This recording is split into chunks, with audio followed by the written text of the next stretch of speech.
Bienvenidos estudiantes del grado 11 a esta videoclase, donde continuaremos con el tema que empezamos a ver en la videoclase anterior sobre el sonido. ¿Sí? Entonces en esta oportunidad vamos a continuar donde habíamos dejado el tema. Bueno, anteriormente entonces veíamos que el tono era la primera característica del sonido que hacía referencia a los sonidos altos o agudos o bajos y graves o graves. Entonces ahora vamos a ver la segunda característica que tiene que ver con la intensidad. Entonces la intensidad es una característica que tiene que ver con el volumen del sonido, ¿sí? Entonces en la guía vemos que la intensidad del sonido se relaciona con lo que comúnmente se conoce, como yo les decía, con el volumen del sonido, lo cual permite diferenciar los sonidos fuertes de los débiles. Entonces esto permite diferenciar los sonidos fuertes de los débiles, los altos de los bajos. Entonces, ahí vamos viendo cómo cada una de las características permite hacer esas diferencias entre dos sonidos. Bueno, entonces la intensidad, dice, la intensidad del sonido es la energía que transporta una onda por unidad de tiempo y de área y es proporcional al cuadrado de su amplitud. ¿Sí? Ahorita vamos a ver cómo es la expresión que nos permite determinar. La potencia sonora es la energía emitida por el foco sonoro en un segundo, y la intensidad es la potencia transmitida por unidad de superficie. La intensidad del sonido se mide en vatios por metro cuadrado. Entonces, vamos a ver de una vez según lo que vimos ahí, la intensidad, que se denota con la letra I, es igual entonces a la potencia sobre el área, sobre la unidad de área. La potencia, ¿sí? Aquí sería potencia, y el área es 4pi por r al cuadrado. ¿Sí? Eso sería el área. La unidad en la que se mide esto es vatios sobre metro al cuadrado, ya que la potencia se da en vatios y esta unidad de área se da en metros cuadrados. Entonces, esa es en sí la variación de la intensidad. El oído humano puede detectar sonidos de una intensidad tan baja como 10 a la menos 12 vatios sobre metros cuadrados, o sea, desde acá lo más bajo, 10 elevado a la menos 12, y tan altos como 1 vatio sobre metro cuadrado. Y entre este rango son los sonidos que, digamos, puede soportar o detectar, mejor aún, los sonidos que puede detectar el oído humano. Están entre esta y esta intensidad, ¿sí? La intensidad, entonces, vatios sobre metros al cuadrado. Listo. Este dato es importante porque ya van a ver más adelante una formulita que siempre va a ser, este dato lo vamos a necesitar, sobre todo este no tanto, sino para hallar el nivel de intensidad. Bueno, entonces el nivel de intensidad, esta es la intensidad. Una cosa es la intensidad y otra el nivel de intensidad. Esta es la fórmula para hallar la intensidad o la variación en la intensidad. Y el nivel de intensidad de una onda sonora está dado por una escala logarítmica que compara la intensidad I, o sea esta, del sonido con la intensidad más baja perceptible del oído humano, o sea esta, por eso decía que esta era importante.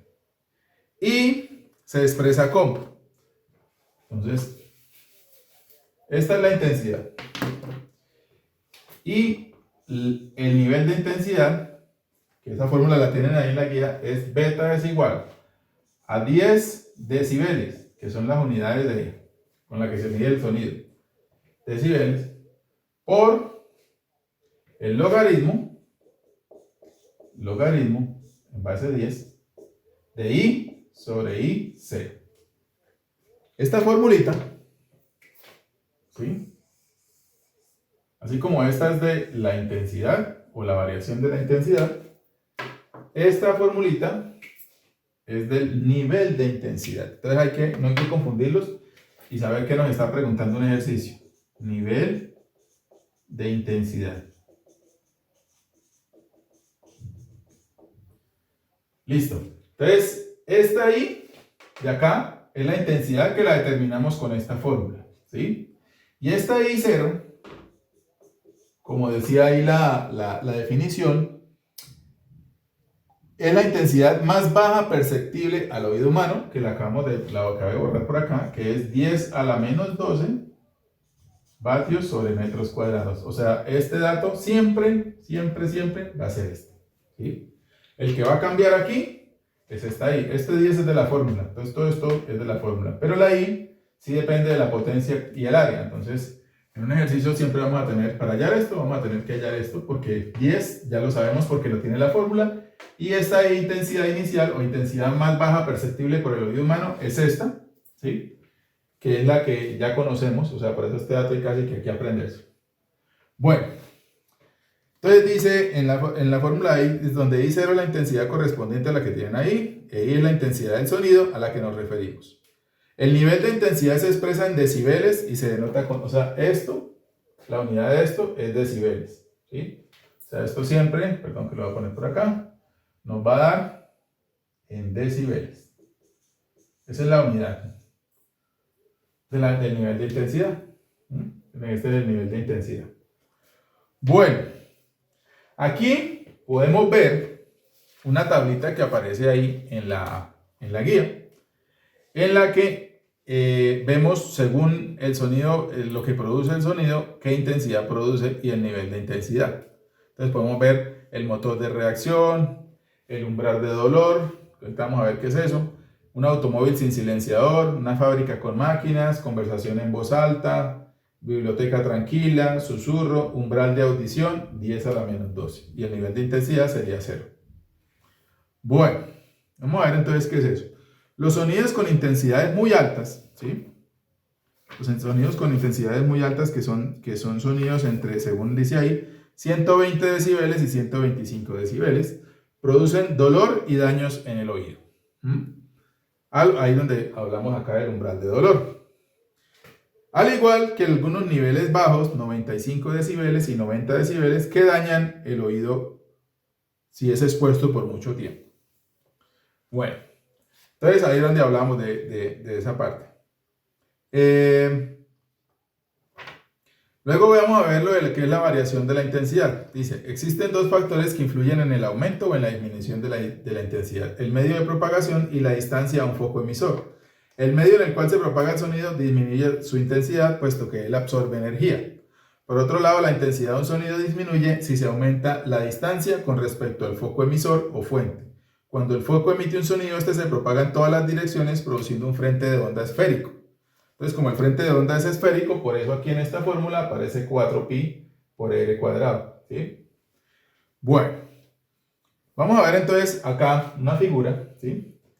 Que muestra la variación del área superficial del frente de onda cuando aumenta el radio, es decir, la distancia. Si el radio se duplica, el área sobre la cual se distribuye el sonido se cuadriplica y la intensidad se hace 4 veces menor. Si el radio se triplica, la intensidad se reduce la 9ª parte. Entonces, ahí vemos, podemos ver que ustedes la tienen ahí en la guía en esta figura, ¿sí?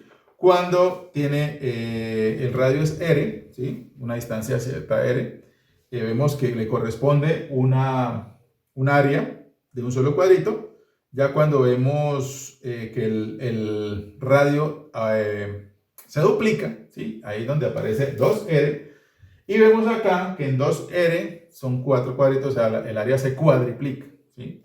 Y ya si son 3 veces el radio, el área son 9 veces el área que teníamos cuando el radio era R, ¿sí? Entonces podemos ver más o menos cómo va aumentando ese nivel de intensidad, ¿sí? Que depende de esta fórmula. Bueno, vamos a ver todo esto que hemos hablado en un ejemplo, digamos, cómo se halla un nivel de intensidad, cómo se halla una variación de intensidad. Vamos entonces a hacer el ejemplo propuesto que aparece ahí en la guía. El ejemplo correspondiente a este tema, y que es el número 5 en la guía de aprendizaje, dice lo siguiente. En un campo abierto, Oscar llama a Gustavo con una potencia de 10 a la menos 8 vatios, pero este no lo escucha. Si Andrés, que se encuentra a 50 centímetros de Oscar, logra escuchar el llamado A, ¿a qué distancia se encuentra Gustavo con respecto a Oscar? Y B, ¿con qué nivel de intensidad Andrés escucha a Oscar? Entonces vamos a plantear la situación. Primero los datos, como hemos dicho siempre. Entonces, este sería el quinto ejemplo. Entonces dice, Oscar llama a Gustavo con una potencia. Entonces potencia es igual a 10 a la menos 8 vatios. Listo. Pero esto no lo escucha. Si Andrés se encuentra a 50 centímetros de Oscar, o sea que la distancia entre Andrés y Oscar es de 50 centímetros. Que si lo transformamos de una vez en metros sería 0,5 metros, porque lo vamos a necesitar en metros. Listo. ¿A qué distancia se encuentra Gustavo con respecto a Oscar? O sea, distancia de Gustavo a Oscar. Voy a utilizar las letras de las iniciales de los nombres. Distancia entre Gustavo y Oscar, ¿cuánto es? Y el B pregunta, ¿con qué nivel de intensidad? Recuerden que el nivel de intensidad es este. Andrés escucha a Oscar. Andrés escucha a Oscar. ¿Con qué nivel de intensidad? Bueno. Vamos a empezar a hacer el ejercicio. Para esto vamos a imaginarnos la situación. Entonces, vamos a hacer una línea, digamos que están en línea. Entonces, aquí hay 3 puntos. ¿Sí? Entonces, acá está Gustavo. O sea, el ejercicio dice, en un campo abierto, Oscar, perdón, entonces el primero que nombran es Oscar. Entonces, Oscar llama a Gustavo, que Gustavo está por acá. Oscar llama a Gustavo con una potencia de 10 a la menos 8, pero este no lo escucha. Si Andrés se encuentra a 50 centímetros, o sea, Andrés estaría aquí, y 50 centímetros, ¿sí? A 50 centímetros de Oscar, logra escuchar el llamado, él sí lo escucha, pero esta persona no lo escucha. Entonces, más o menos sería como están ubicadas las personas, ¿sí? Está a 50 y este está a más lejos y por eso no lo escucha. Entonces, pregunta, distancia de Gustavo hasta Oscar, o sea, desde aquí hasta acá. Vamos a hallar esa distancia que hay desde aquí hasta acá, es el primero.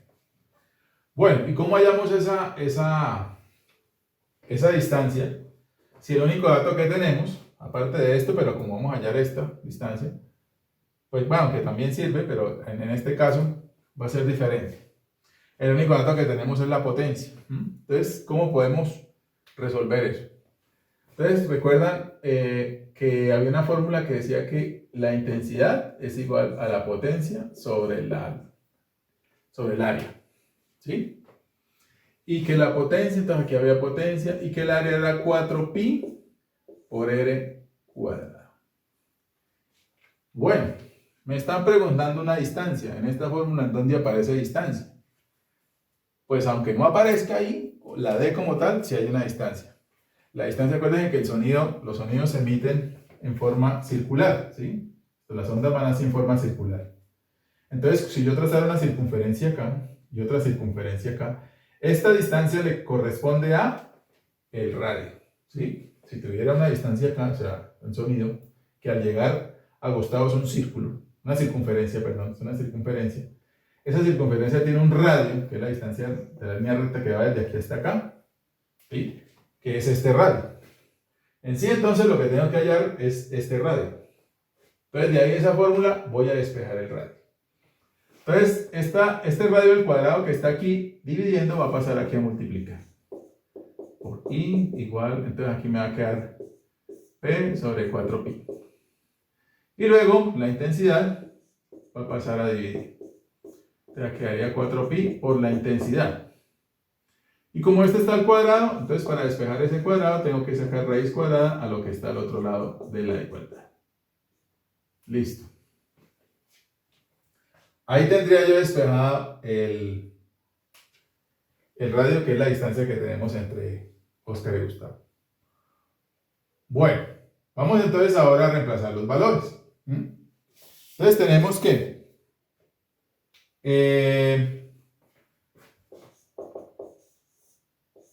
la potencia es 10 a la menos 8 vatios.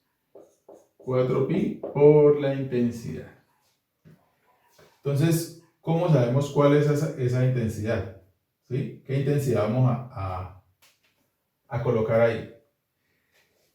Si Oscar llama a Gustavo, la mínima intensidad que puede escuchar, a la que Gustavo escucharía a Oscar, ¿sí? La mínima intensidad para poder determinar esta distancia es la que les explicaba, que tiene un valor de Recuerden que yo les encerré el dato, les dije, acuérdense que este valor lo van a tener que utilizar bastante, 10 a la menos 12 vatios sobre metros al cuadrado. Es la mínima intensidad a la que Gustavo va a escuchar a Oscar, ¿sí? A esa intensidad, entonces lo escucha cuando ya está a esta distancia. Ya con esos datos, entonces vamos a hallar el radio. Entonces en una calculadora hacemos toda esa operación y eso tendría un valor de 28,209 metros. Entonces esos 28,209 metros sería el radio de una circunferencia que el centro es Oscar y pasa por Gustavo. O sea, así iría la circunferencia.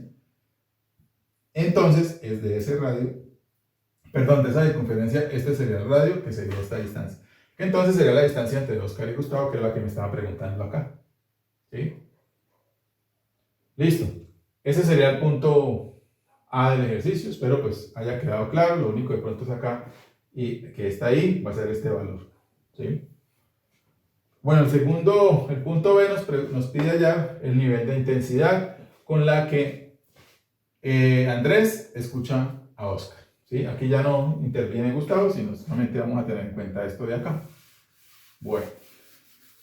Entonces, en ese caso, la fórmula, si recuerdan, del nivel de intensidad es 10 decibeles, ¿sí? Por el logaritmo de I sobre I0. Listo.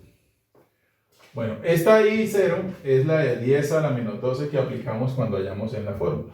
O sea, ¿qué quiere decir? Que nos toca que hallar esto. Como yo les decía cuando vimos esta fórmula, realmente este dato siempre es el mismo, por lo tanto yo lo conozco. 10 decibeles siempre va a estar ahí, entonces lo que tengo que hallar es I. Entonces vamos a hallar I cuánto vale. I es igual a potencia sobre el área. O sea, potencia sobre 4pi por R al cuadrado. Que lo utilizamos en el punto A que hicimos anteriormente. Entonces acá iba a ser igual entonces a la potencia. La potencia con la que Oscar emite el sonido es la misma, 10 a la menos 8 vatios. Sobre 4pi por el radio al cuadrado. El radio al cuadrado es este, o sea, como estamos hablando es el nivel de intensidad con que lo escucha Andrés, entonces es la circunferencia que pasaría por acá, o sea que tendría este radio. Este radio es de 50 centímetros, que en metros son 0,5 metros. Entonces sería 0,5 metros al cuadrado. Y de esa manera podremos hallar la intensidad. Entonces, con una calculadora hacemos esa operación, la cual debería dar 3,183 por 10 a la menos 9. Y esto se da en vatios sobre metros al cuadrado. Listo. Eso debería dar esa operación. Entonces ahora, lo que nos está pidiendo el ejercicio no es la intensidad, sino el nivel de intensidad, que es este que tenemos acá. Entonces ahora sí podemos aplicar la fórmula. 10 decibeles por el logaritmo de 3,183 por 10 a la menos 9 vatios sobre metros al cuadrado, o sea, la que acabamos de hallar, sobre la intensidad mínima percibible por el oído humano, que es 10 a la menos 12 vatios sobre metros al cuadrado. O sea que beta, o el nivel de intensidad, al hacer esa operación debería dar 35,028, y recuerden que el nivel de intensidad se da en decibeles. De por sí aquí, por ejemplo, esta unidad se cancela con esta unidad y la única unidad que va a quedar es decibeles. Esa sería entonces la respuesta a ese ejercicio. El nivel de intensidad es 35,028 decibeles. ¿Listo?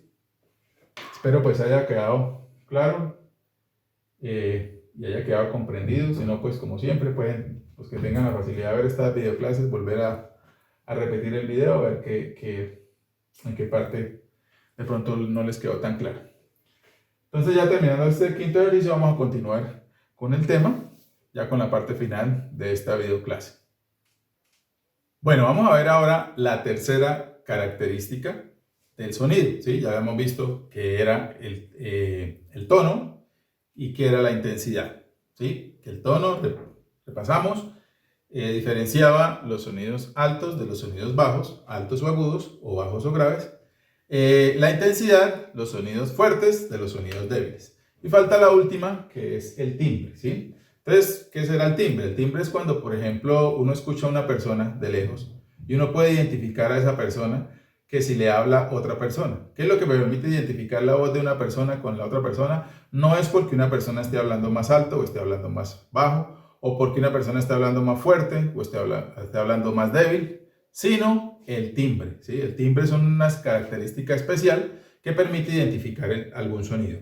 Entonces, por ejemplo, o vamos a ver en la guía el timbre, la definición del timbre. El timbre es la cualidad del sonido que nos permite identificar el foco que lo emite. Entonces, siempre que hablemos de foco emisor, que eso lo vamos a tratar mucho en este tema, el foco emisor es la fuente que produce el sonido, ¿sí? El foco emisor es la fuente que produce el sonido. Entonces, por ejemplo, aquí vemos diferentes instrumentos como son un diapasón, un violín, una flauta y un gong. Pueden emitir la misma nota musical, ¿sí? Aquí en este ejemplo están emitiendo la misma nota musical. Pero si nos damos cuenta aquí en la parte de abajo, entonces al comparar su registro gráfico es fácil distinguir cuál instrumento es el que emite, como se observa en la siguiente figura. Entonces, si tenemos un aparato como un osciloscopio, un aparato que mide las ondas, entonces al tocar la misma nota, entonces vamos a ver que el diapasón produce así se marca el sonido del diapasón. Acá vamos a ver entonces cómo lo marca el violín, aquí cómo lo marca la flauta y aquí cómo la marca el gong, ¿sí? Entonces, si nos damos cuenta, es la misma nota. Entonces, estos sonidos, todos tienen la misma intensidad, tienen el mismo tono, pero nos damos cuenta que en el timbre sí se diferencia. Entonces, el timbre es como esa característica especial que me permite distinguir entre un sonido o cuál es el foco emisor del sonido, ¿sí? Si yo escucho el sonido de un violín, pues yo voy a saber que el foco emisor es un violín. Si escucho una flauta, voy a saber que es una flauta, porque a pesar de que la nota es la misma, la intensidad es la misma y el tono es la misma, yo puedo distinguir que el foco emisor es diferente, ¿sí? Esa característica es lo que se llama el timbre. Ya para finalizar esta parte del tema del sonido, vamos a ver qué son las pulsaciones, ¿sí? Entonces, las pulsaciones, dice la guía, cuando dos tonos ligeramente diferentes, ¿sí?, en su frecuencia suenan al unísono, ¿sí?, eso significa que suenan al mismo tiempo, al unísono, se presenta una fluctuación en la intensidad de los sonidos, es decir, que el sonido es intenso, luego débil, después intenso, etc. A este fenómeno de interferencia se le conoce como pulsación o trémolo. Consideramos la producción de pulsaciones mediante dos diapasones de la misma frecuencia pero desafinados. La siguiente figura muestra el comportamiento de las compresiones y rarefacciones del aire al golpear los diapasones. Entonces, aquí vemos dos diapasones, ¿sí? Cada uno produce un sonido, ¿sí? Solo que están desafinados, o sea, no tienen la afinación del uno. Desafinados quiere decir que uno no suena exactamente como el otro. Eso quiere decir que, por ejemplo, acá el primero va a enviar esto, el segundo va a enviar esto. Entonces, como veíamos en un tema anterior, en el que veíamos que la parte oscura son compresiones y la parte clara son rarefacciones, ¿sí? Entonces ahí podemos ir comparando, ¿sí?, las de uno con las del otro. Entonces, en la gráfica se puede observar que los instrumentos están en fase cuando se superponen dos compresiones. Entonces, cuando vemos que coincide algo oscuro acá con algo oscuro acá, significa que ahí están en fase. Es decir, se superponen dos compresiones. O sea, están en la misma fase de dos compresiones. Y están en desfase cuando se superpone una compresión con un enrarecimiento y se produce una intensidad mínima. Entonces, aquí vamos a ver pasos, por ejemplo, en la primera están en fase, ¿sí?, porque hay dos compresiones y coinciden la compresión de acá con la compresión de acá. En la segunda, también están en fase, ¿por qué? Porque hay una rarefacción con una rarefacción. ¿Cuándo están en desfase? Cuando se superpone una compresión con un enrarecimiento, ¿sí? O sea, cuando hay, por ejemplo, una compresión y un enrarecimiento, entonces ahí no están en desfase. Eso es lo que se llama desfase. Listo. Entonces, Para afinar un instrumento se hace vibrar al unísono con el sonido patrón. Cuando las pulsaciones desaparezcan, se considera afinado el instrumento. O sea, cuando se afina es cuando ya coinciden exactamente las compresiones con las rarefacciones. ¿Listo? Eso es en lo que tiene que ver con las pulsaciones. Entonces, queridos estudiantes, hasta acá fue esta videoclase. Espero pues haya sido del entendimiento de todos ustedes y nos vemos entonces en una próxima videoclase. Muchas gracias.